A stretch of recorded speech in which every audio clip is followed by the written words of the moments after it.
이제 주 후반으로 조금 달려가고 있는 초입 구간이 아닌가 싶습니다. 그런데 이제 계속해서 제가 느끼는 것은 우리 시장이 정말 강하기는 하구나, 이런 생각인 것 같아요. 물론 이제 반도체주 관련해서는 이제 여러 가지 악재와 호재가 조금 섞여 있는 듯한 그런 모습들이 나옵니다. 뭐 이따가 반도체주 나오면 좀 더 얘기를 드릴 수도 있을 것 같고요. 근데 궁극적으로는 이제 지금 시장이 메모리 센트릭이라고 합니다. 그래서 들어보셨을 수도 있는데 메모리 중심의 시장이라는 거죠. 계속해서 시장의 화두는 AI 데이터 센터를 중심으로 돌아가는데 그 안에 들어가는 뭐 CPU, GPU, TPU 굉장히 많은 것들이 있지만 HBM을 주도로 한 메모리가 가장 중요하다. 이게 이제 현재 반도체 랠리의 가장 큰 핵심 이벤트겠죠.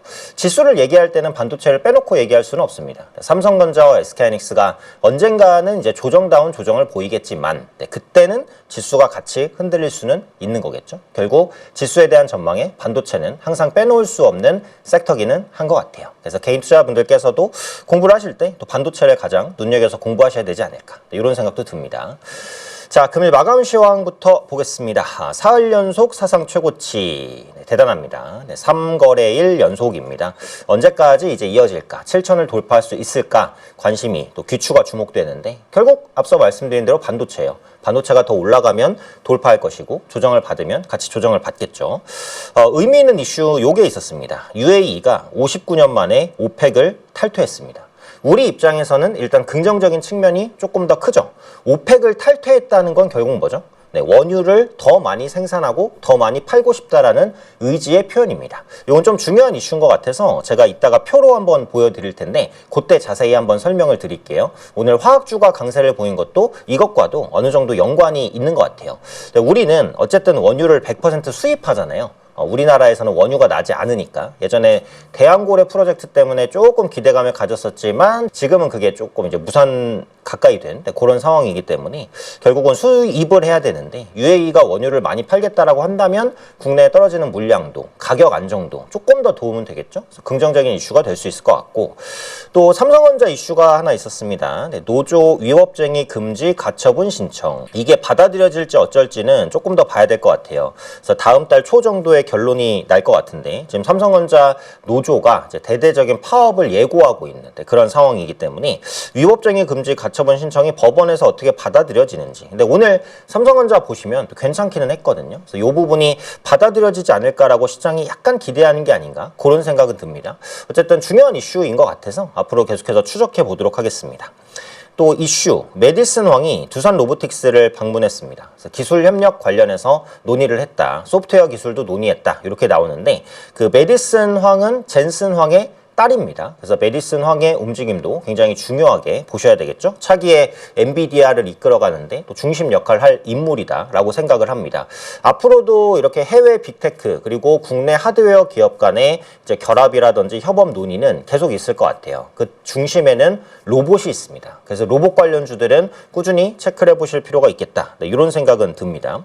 근데 전에도 말씀드린 대로 국내에서 원하는 것은 아주 대단한 소프트웨어 기술보다는 하드웨어 기술일 가능성이 높다라고 생각을 한다고 말씀드렸죠. 제조업 강국에서 제조 기술을 조금 더 선호하지 않을까. 그래서 하드웨어적인 경쟁력이 있는 업체들이 그 수혜를 가져갈 가능성이 있다, 이렇게 말씀드렸고, 현대차 그룹도 대표적으로 이제 후보 중에 하나다라고 보시면 됩니다. 삼성전자, SK하이닉스, 현대차, LG전자 그리고 두산 로보틱스까지, 그래서 메디슨 황이 국내에서 여러 기업들을 미팅하고 다닌다라는 이슈가 있고요. 그다음에 주성 엔지니어링이 어제 시간 외 하한가까지 갔어요. 어닝 쇼크 때문에. 근데 오늘 보시면 굉장히 많이 당겼습니다. 이걸 보면서 반도체주에 대한 투자 심리가 아직 죽지 않았구나, 요거를 저는 느꼈거든요. 그래서 앞으로도 이제 반도체주는 시장을 주도하는데 아직까지는 크게 흔들리는 모습은 아니다. 만약에 주성 엔지니어링이 오늘 낙폭을 빠르게 회복 못했으면 반도체주의 회복력이 좀 약해졌나? 이런 생각을 할 텐데 오늘 말아 올리는 걸 보고 아직은 반도체가 살아있구나라는 걸 느꼈습니다. 그래서 홀딩 구간임에는 좀 맞지 않나? 이런 생각은 듭니다.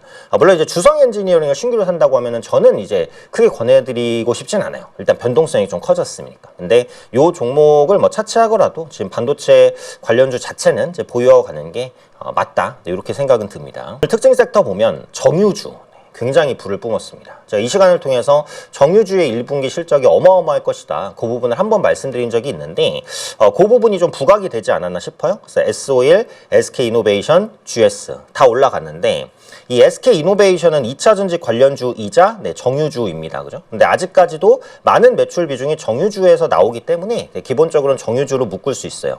그리고 SK이노베이션이 이제 삼성 SDI나 LG 에너지 솔루션 B에서 셀 3, 4임에도 불구하고 제일 못 올라갔던 것도 있었던 것 같아요. 그래서 정유주가 올라갈 때 같이 좀 올라가는 모습을 보이지 않았나. 실적 컨센이 굉장히 좋다라고 말씀을 드렸죠. S-오일은 영업이익 1조 정도, SK이노베이션은 1조 원에서 2조 사이까지도 실적을 보고 있습니다. 일회성 이익일 수도 있지만 어쨌든 그 일회성 이익이라고 하더라도 그 이익의 규모가 굉장히 크다면 수급이 들어올 수 있는 여건은 형성될 수 있다. 이렇게 볼 수 있을 것 같아요. 자, 석유화학주, 롯데케미칼, 이수화학, 대한유화. 석유화학도 이렇게 강하기가 쉽지 않았거든요. 그래서 LG화학까지도 올라왔는데 기본적으로는 이제 구조조정 기대감이 있죠. 지금 열심히 구조조정 진행하고 있습니다. 근데 아직은 한참 더 하기는 해야 돼요. 근데 지금 구체화되고 있다라는 기대감이 있었던 것 같고 UAE가 오펙에서 탈퇴하면서 원유 수출을 더 많이 할 것으로 현재 생각이 되고 있잖아요. 그러다 보니까 나프타 가격 인하에 대한 기대감. 그러니까 원유 수출이 많아지면 원유 가격이 떨어질 수 있잖아요. 그렇게 되면 그걸 기초로 해서 화학 제품을 만드는 화학 업체의 원가 부담이 좀 떨어질 수 있겠죠. 그러니까 대표적으로 나프타 가격이 하향 안정화될 수 있다는 기대감. 이 두 가지가 섞이면서 화학주가 좀 올라오는 흐름이었고요. 전력전선은 특징주에서 참 빼기가 힘듭니다. 오늘도 대원전선, 재룡전기 이런 종목군들 급등했는데 어차피 전력기기 3사는 뭐 얘기할 필요도 없을 것 같아요. 너무 많이 나오니까. 근데 이제 재룡전기 같은 경우 보시면 기술적인 부담이 없다가 이제 크게 올라왔는데 AI 데이터 센터에 대한 그런 집중도가 크지 않은 기업이거든요. 그럼에도 불구하고 굉장히 강하게 올라왔어요. 그런 걸 보면 전력전선 관련주는 굳이 AI 데이터 센터랑 안 엮여도 일단은 슈퍼사이클로 수급이 무조건 들어오고 보는구나. 이런 생각은 듭니다. 근데 이제 전력전선 관련주를 지금 위치에서 접근한다라고 한다면 확실히 좀 무섭기는 하죠. 가파르게 올라왔기 때문에. 그래서 언제든지 조정이 나올 수 있다는 부분은 염두하셔야 되는데 어쨌든 AI 슈퍼사이클에 대한 기대감이 계속 유지되고 있다. 요거는 뭐 분명히 확인할 수 있지 않나 생각됩니다. 자, 수소, SOFC, 비나텍, 주선퓨얼셀, 일단 블룸 에너지가 상당히 좋은 실적을 좀 냈고 그에 따른 효과가 좀 나타나고 있는 것이다. 이렇게 이제 보여집니다. 수소와 SOFC는 좀 비슷하게 엮여 있잖아요. 엄밀히 말하면 좀 다르긴 합니다. SOFC는 고체 산화물 연료 전지인데 이게 주로 원료가 수소가 쓰여요. 그래서 수소랑 SOFC가 묶여서 움직이긴 하지만 SOFC의 연료로 수소만 쓸 수 있는 건 아니거든요. LNG도 쓸 수 있고 천연가스도 쓸 수 있고 바이오 에너지, 바이오가스 이런 것도 쓸 수 있습니다. 물론 이제 그걸 써서 궁극적으로는 수소를 뽑아내서 이제 발전하는 거기는 한데 어쨌든 SOFC랑 수소는 약간 구분해서 볼 필요는 있다. 근데 뭐 비슷하게 움직이는 건 맞다. SOFC가 늘어난다는 건 수소에 대한 수요가 증가하는 건 또 맞으니까 이렇게 볼 수 있을 것 같고 유리기판도 계속 올라오죠. 캠트로닉스, HB 테크놀로지. 굳이 이제 두 종목을 구분하면 캠트로닉스는 이제 삼성전기의 파트너사니까 삼성전기의 의존도가 높고요. HB 테크놀로지는 SK 앱솔릭스, 그러니까 SKC의 자회사 앱솔릭스가 지금 유리기판을 열심히 하고 있죠. 거기에 포커스가 있습니다. 근데 현재로서는 삼성전기가 SKC보다는 유리기판에서 앞서 있다라고 시장이 평가하고 있기 때문에 그 부분에 조금 더 점수를 줘야 되지 않을까. 삼성전기에. 네. 그러면 협력사도 삼성전기 협력사에 조금 더 점수를 줄 수 있지 않을까. 요 정도는 말씀드릴 수 있을 것 같아요. 자, 넘어갈게요. 국내 주요 이슈 체크. 지금은 누가 뭐래도 어닝 시즌입니다. 그래서 오늘 밤에 미국의 빅테크들, 아마존도 실적 발표 있고 굉장히 많은 기업들이 있는데 미국 기업은 제가 뺐어요. 왜냐면 해외 이슈는 이주연 이사님이 정리를 잘 해주고 계시기 때문에 저까지 이제 해외를 깊게 다루면은 중복될까봐. 그래서 저는 이제 국내에 좀 포커스를 맞춰서 내일 삼성전자의 1분기 확정 실적 발표가 있습니다. 세부 실적 내용이 나올 거니까 그 부분을 주목해서 보셔야 되고 원래 이제 반도체를 DS 부분이라고 하잖아요. 그 반도체 부분이 메모리랑 비메모리랑 파운드리가 다 합쳐져서 나와요. 근데 우리는 요즘에는 뭐를 느끼죠? 사실 몇 년 전까지만 해도 삼성의 파운드리 관심도 없었습니다. 뭔지도 몰랐어요. 그러신 분들도 많았을 거예요. 근데 요즘에는 삼성 파운드리가 엄청 뜨고 있잖아요. 그래서 파운드리 부분의 실적이 어떤지를 보는 것이 굉장히 중요하거든요. 근데 내일 세부 실적에는 아마 그 부분이 안 나오긴 할 겁니다. 컨퍼런스 콜을 하면 파운드리에 대해서 얘기를 하는 것 같아요. 요즘에는. 그래서 컨콜에서 파운드리 실적이 어떤지 이런 부분들을 간접적으로라도 얘기를 한다면, 그리고 개선되는 게 보인다면 조금 더 성장할 수 있지 않을까.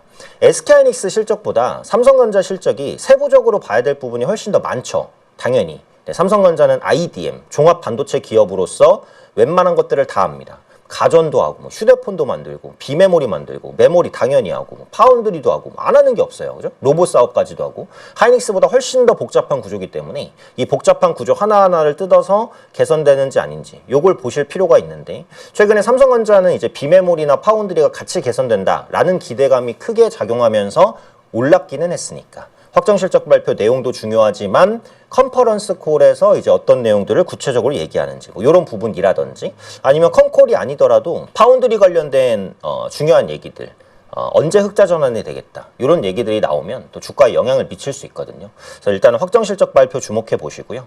자, 내일 투자자분들, 가족분들 많이 보유하고 계신 네이버 실적 나옵니다. 네이버 실적 일단 컨센 좋아요. 전년 동기 대비 10%? 한 두 자리 정도는 개선되지 않을까 싶은데 일단 한번 찍히는 거 보시고, 제가 항상 이제 증권주 강조드리죠. 키움증권 오늘 조금 밀렸는데 실적 컨센서스 역시 좋습니다. 전년 동기 대비 대폭 개선이 예상되니까 실제로 그렇게 나오는지 보시고, 크래프톤 중요할 것 같아요. 요즘에 제가 게임주도 많이 말씀을 드렸어요. 바닥권에서 좀 올라올 수 있는 가능성이 있다.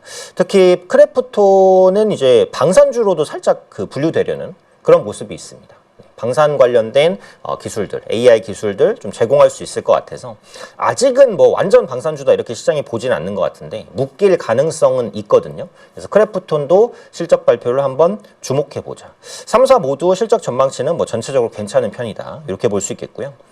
요거 한번 볼까요? 20대 투자자의 B2가 1년 새 2배 급증했다고 합니다. 요즘에 그 젊은 친구들 보면 월급 모아서 집 산다 이런 생각을 안 하죠. 그래서 투자가 필수가 됐어요. 근데 이제 시드가 작잖아요. 20대라면 예를 들어서. 그래서 이제 레버리지를 일으켜서 투자하는 경우가 좀 많이 늘고 있다. 근데 B2가 는다는 것은 변동성 확대를 의미할 수 있죠. 지금처럼 지수가 상승할 때는 상관없습니다. 오히려 이제 상승 속도를 조금 더 가파르게 하는 요인이 되겠지만, 지수가 꺾이는 시점이 올 때는 그 B2가 꼭 반대 매매가 아니더라도, 그러니까 지수의 변동성 확대로 당연히 연결될 수 있겠죠. 그래서 그런 부분들은 주의를 하셔야 된다는 거. 그러니까 지금의 B2 규모가 엄청 많이 높아지긴 했잖아요. 근데 이게 지수가 올라오면서 비율적으로 보면 비율적으로 엄청 높지는 않아요. 현재 지수에서 지금의 뭐 신용잔고가 아주 과도하다까지는 아닌데, 그러니까 그 절대 액수가 올라온 것은 맞으니까 언제든지 시장의 변동성은 줄 수는 있습니다. 그래서 매매하실 때 주가가 낮은 위치에 있으면 상관이 없는데요. 높은 위치에 있는데 신용 비중이 높다, 이러면은 변동성이 커질 수 있는 거거든요. 그래서 높은 위치에 있는 종목들을 하시는 분들은 신용 비중이 늘고 있는지 줄고 있는지, 절대적인 신용 비중이 얼마인지, 이런 것들은 한번 확인해 보시면 좋지 않을까. 항상 돌다리도 두들겨 보고 가는 안전한 투자를 하셨으면 좋겠습니다. 자, 이제 표로 넘어갈게요. 아까 제가 UAE 관련해서 얘기한다고 말씀드렸는데, 자, 볼게요. 일평균 생산 가능 산유량을 비교한 겁니다. 오펙 산유국과. 보시면 사우디아라비아, 이라크, UAE. 이란보다도 UAE가 원유를 많이 생산합니다. 그러니까 사실 상당히 중요한 국가예요, 오펙에서. UAE가 오펙을 나온다는 건 정말 빅이슈라고 보시면 되는데, 여기서 눈에 띄는 게 뭐냐면 요 분홍색 그래프가 파란색 그래프보다 훨씬 더 크게 늘어났다는 겁니다. 이게 무슨 말이냐? UAE가 원유를 생산할 수 있는 그 산유량이 크게 늘었어요. 자, 보시면 사우디아라비아 조금 늘었죠. 이라크 진짜 조금 늘었죠. 이란 오히려 줄었어요. 쿠웨이트 줄었죠. 나이지리아 줄었죠. 근데 UAE는 눈에 띄게 늘었습니다. 이러니까 오펙을 탈퇴하고 싶죠. 그죠? 우리는 이제 원유를 훨씬 더 많이 생산할 수 있는데 쿼터에 갇혀 있으니까 오펙 안에서는 마음대로 원유를 팔 수 없잖아요. 그러니까 이번 오펙 탈퇴는 밝히기는 이제 UAE가 그랬습니다. 우리가 무조건 원유를 막 팔려고 하는 게 아니라 전략적인 판단은 우리가 하겠다라고 했는데, 그 속내는 많이 팔고 싶다라는 얘기긴 해요. 요걸 보면 좀 더 정확해지는데, 그러니까 UAE의 산유량, 그 다음에 생산 쿼터, 생산 가능 산유량 추이입니다. 자, 보시면 요 밑에 있는 이제 흑색 그래프가 UAE가 생산할 수 있는 양이고요. UAE의 생산 쿼터가 요 분홍색입니다. 근데 보시면 생산 쿼터가 20년까지는 UAE가 생산할 수 있는 양과 생산 쿼터, 그리고 생산 가능 산유량이 비슷했어요. 그러니까 오펙 안에 있어도 UAE가 팔고 싶은 만큼 원유를 파는데 크게 지장이 없었다는 겁니다. 근데 이게 2021년부터는 달라집니다. UAE의 생산 가능 산유량은 크게 늘어나는데 생산 쿼터는 계속 제한되어 있었어요. 그러니까 요 빈자리 부분만큼은 원유를 못 파는 거죠. 요 부분 때문에 이제 나가는 것이다. UAE가 앞으로 원유를 얼마나 팔지는 모르겠지만 유가 안정에 좀 영향을 미칠 수 있다. 이렇게 보시면 되겠고요. 그리고 요즘에 제가 종종 말씀드리는 게 엔터주도 좀 올라갈 때가 되지 않았나 이런 생각은 있어요. 그러니까 내가 종목이 없는데 신규로 매수를 한다면 엔터주가 매력이 좀 부족할 수는 있습니다. 근데 엔터주가 많이 하락한 상태에서 내가 보유를 좀 많이 해왔다. 그러면 지금 매도하기는 아까운 것은 또 분명하지 않나 이런 생각은 드는데요. 이게 하나증권에서 이런 그 리포트를 종종 내요. 엔터 캘린더라고 해서 하이브에 해당되는 그 이슈들이 좀 많습니다. 최근에 하이브의 투어스가 이제 컴백을 했고요. JYP의 이제 넥스지가 컴백을 했는데 투어스도 상당히 좀 인기가 많은 팬덤이 있는 그룹이고요. 그 다음에 아일릿이 내일 이제 하이브에서 컴백을 합니다. 아일릿도 어느 정도 인지도가 있죠. 그리고 코르티스 역시 이제 하이브인데 5월 4일입니다. 다음 달 초인데 코르티스도 요즘에 보시면은 뭐 빌보드였나요? 굉장히 이제 미국 쪽에서도 상당히 인지도가 올라가고 있고요. 그 다음에 JYP 엔터에서는 엠믹스가 5월 11일에 이제 컴백을 합니다. 근데 요거를 자세히 봤을 때 하이브 이슈가 많아요. 투어스와 아일릿, 그 다음에 코르티스, 그 다음에 JYP 엔터 이슈 조금, 베이비몬스터 컴백까지 이렇게. 그래서 지금 5월 달에는 빅 이벤트 중에 어차피 BTS는 그냥 디폴트로 가져가는 거고요. BTS 이외에 투어스, 아일릿, 코르티스, 그러니까 하이브의 주가를 조금 자극할 수 있는 요소들이 생기고 있는 게 아닌가. 일단 하이브가 움직여줘야 되긴 합니다. 대장이니까. 먼저 움직여줘야 다른 게 따라갈 거니까. 그래서 이런 이벤트에 힘을 받고 또 하이브가 움직일 수 있는지를 한번 체크해 보실 필요도 있지 않을까. 이런 생각도 있고요. 요거는 그냥 참고사항으로 한번 보겠습니다. 2000년 이후 코스피의 월 평균 등락률인데 세린메이라는 말이 있잖아요. 근데 월 평균 등락률로 보면 그게 맞지는 않았어요. 5월달, 6월달, 7월달까지는 상승한 경우가 조금 더 많았고 8, 9, 10에는 좀 하락합니다. 그러니까 5, 6, 7에는 상반기 실적 기대감이 계속 이어졌다라고 볼 수 있고 하반기에는 이제 연말에 조금 부진할 수 있다라는 우려감. 근데 11월에는 상승률이 확실히 높죠. 그래서 2000년 이후 코스피의 월평균 등락률입니다. 근데 이게 재밌는 게 보시면 월평균 등락률의 4월이 엄청 높잖아요. 근데 올해도 4월이 굉장히 상승폭이 컸죠. 네, 그죠? 그 부분은 어느 정도 일치하지 않나? 그래서 5월 달에는 수익률이 크게 줄어듭니다. 네, 음은 아니었고 양이기는 했어요. 근데 이것은 어디까지나 과거의 25년간의 통계일 뿐이니까 참고만 해주시면 될 것 같고요. 근데 그 IBK에서 좀 재밌는 걸 하나 더 넣은 게 코스피가 4월에 5% 이상 상승했을 때 5월에 모두 상승했다. 이런 그래프까지 내놨어요. 근데 증권사는 아무래도 좀 낙관적으로 전망을 하고 싶어 하는 경향은 있으니까 이 부분을 맹신할 수는 없고요. 그냥 참고만 해주시면 된다. 어쨌든 이 리포트에 따르면 5월 크게 걱정 안 해도 된다. 그게 이제 골자기는 해요. 그래서 세린메이는 없다라는 골자인데 지수는 모르는 거니까 참고사항으로 한번 보자. 그리고 끝으로 요거 보겠습니다. 월가 청문회 이후 워시의 정치적 독립성에 대한 의견이 개선됐다. 이 케빈 워시가 이제 차기 연준의 의장이잖아요. 지금 이제 FOMC도 들어가는데 관심이 없어요. 사람들이 FOMC에. 왜? 그냥 동결할 것 같으니까. 이제 파월 의장의 마지막 FOMC입니다. 다음부터는 케빈 워시가 할 건데 독립적이지 않다는 의견이 굉장히 많았지만 4월 이후부터는 독립적이지 않다는 의견이 많이 줄었어요. 그래서 시장에서 트럼프의 꼭두각시다라는 그런 오명은 살짝 좀 내려놓을 수 있지 않나 이런 부분이고요. 그다음에 오른쪽에 보시는 표는 저희가 그 선진국 국채지수에 이제 들어갔잖아요. 그래서 외국인이 국채를 좀 사기 시작하고 10년에서 30년물을 3월 말 기준으로 굉장히 많이 샀습니다. 그러니까 우리가 그 세계 국채 지수에 편입이 되면 외국계 자금이 우리 채권으로 들어올 것이다라고 봤는데 실제로 들어오고 있어요. 근데 외국인이 우리나라 채권을 산다는 것은 뭐죠? 결국 달러가 한국으로 들어온다는 얘기입니다. 환율에 영향을 미치겠죠. 그래서 원달러 환율이 추가적으로 안정될 수 있는 가능성이에요. 그래서 원달러 환율이 추가적으로 안정되면 외국인 자금이 또 들어올 가능성이 높아지겠죠. 여기까지 보신다면 외국인 수급 개선이 채권뿐만 아니라 주식시장에서까지도 나타날 수 있지 않을까 이렇게 봅니다. 그래서 채권 시장도 이렇게 가끔 체크해 볼 필요는 있다. 핵심은 그 우리나라가 선진국 채권 지수에 편입돼서 외국인이 우리나라 채권을 사고 있다라는 겁니다. 그리고 이거는 궁극적으로 달러 안정에 도움을 준다는 겁니다. 여기까지 한번 체크해 보시면 될 것 같아요. 자, 그리고 요거 한번 보겠습니다. 네, 넥스트레이드에서 움직이는 종목이 뭔지를 한번 볼게요. 오늘 넥스트레이드에서는 로봇 관련주들, 그래서 내일 로봇 관련주를 또 봐야겠죠. 나우로보틱스랑 두산로보틱스인데, 나우로보틱스는 합병 이슈가 있었습니다. 한양 로보틱스였던 것 같아요. 그래서 합병을 통해서 로봇 경쟁력을 끌어올리겠다라고 하면서 넥스트레이드에서 올랐고요.